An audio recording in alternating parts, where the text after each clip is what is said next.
تو آپ کے دل میں آپ سے پوچھا گیا اتنی حدیثیں آپ کہاں سے یاد کر لیں؟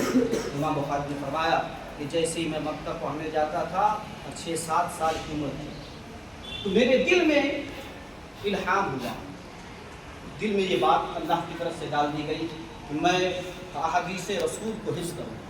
آپ کو فرماتے ہیں جب میں 10 سال کا تھا، کتنے سال کا؟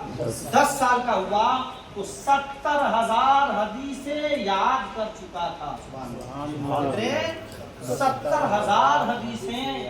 اور آپ فرماتے ہیں جب 18 سال کا میں ہوا تو میں سارے علوم عقلیہ نقلیہ سے فارغ ہو کر کے 6 لاکھ حدیثیں یاد کر چکا۔ سبحان اللہ، کتنے؟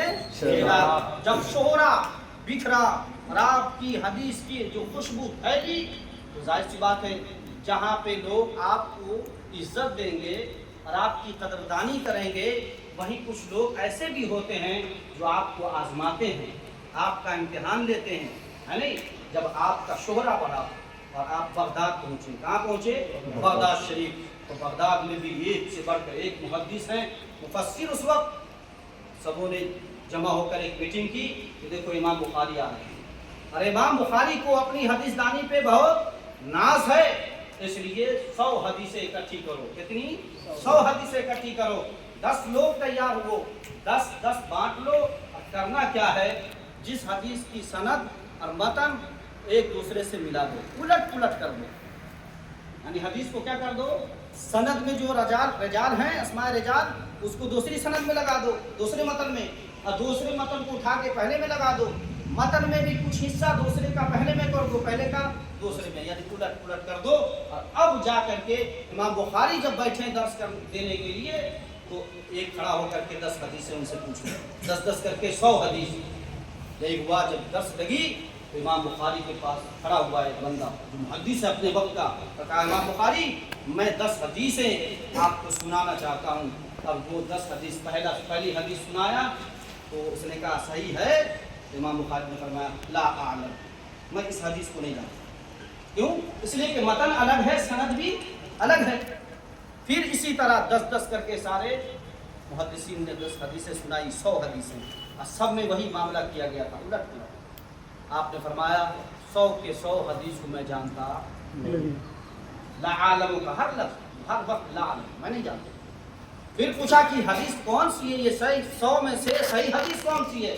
تو آپ نے فرمایا کہ میں ان 100 کو تو نہیں جانتا، لیکن جو حدیثیں صحیح ہیں سند کے ساتھ، متن کے ساتھ، روایتاً درایتاً، وہ حدیثیں یہ ہیں آپ نے سب کی سیٹنگ کی، سند کے ساتھ متن کے ساتھ سب کو سیٹ کیا، اور 100 کے 100 حدیثیں اسی وقت پڑھ کے آپ نے سنا دی۔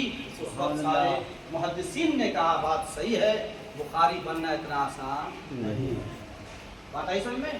تو امام بخاری کا یہ مقام۔ امام بخاری ہیں وہ، امام بخاری وہ ہیں جن کے والد کا نام اسماعیل، کون ہے؟ آپ نے فرمایا کہ مجھے شوق ہوا کہ میں ایک کتاب ترتیب دے دوں، ترتیب دی تو اس کا نام کیا رکھا؟ اس کا پورا نام کیا ہے؟ الجامع الصحیح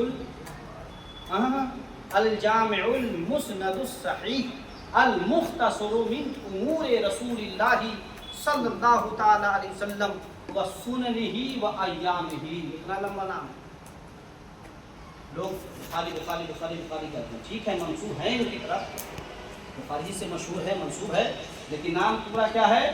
الجامع المسند الصحیح المختصر من امور رسول اللہ صلی اللہ تعالی وسلم و سننہ و ایامہ۔ جامع کیوں ہے؟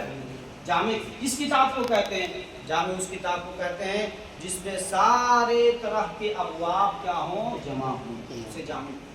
جیسے مثال کے طور پر کتاب الطہارت کے بھی ہوں، اور کتاب الطہارت میں بھی غسل ہے، وضو ہے، اس طرح کے جو مسائل ہوں ان سب کے تعلق سے چیزیں جمع ہو۔ اسی طرح کتاب الصلاۃ، کتاب الزکوٰۃ، کتاب الحج، اس طرح کی ساری کتابوں، سارے ابواب کی حدیثیں جس کتاب میں جمع ہو اسے کیا کہتے ہیں؟ جامع۔ کیا کہتے ہیں؟ جامع۔ اس کے بعد کیا ہے؟ الجامع المسند۔ مسند کسے کہتے ہیں؟ کہ جس حدیث کی سند رسول اللہ تک پہنچ جائے، جس حدیث کی سند رسول اللہ تک پہنچ جائے۔ الصحیح کسے بولتے ہیں؟ صحیح آپ جانتے ہیں علماء محدثین کے نزدیک اپنے اپنے شرائط ہیں. کسی نے عادل، ضابط، متقی، پرہیزگار، جو راویوں کی شرائط ہیں، اس شرائط پر جو حدیث اتر جاتی ہے اسے حدیث صحیح بولتے ہیں. مختصر کیوں ہے؟ مختصر اس لیے ہے کہ 6 لاکھ حدیثوں میں سے آپ نے 8000 حدیث بخاری میں جمع کی.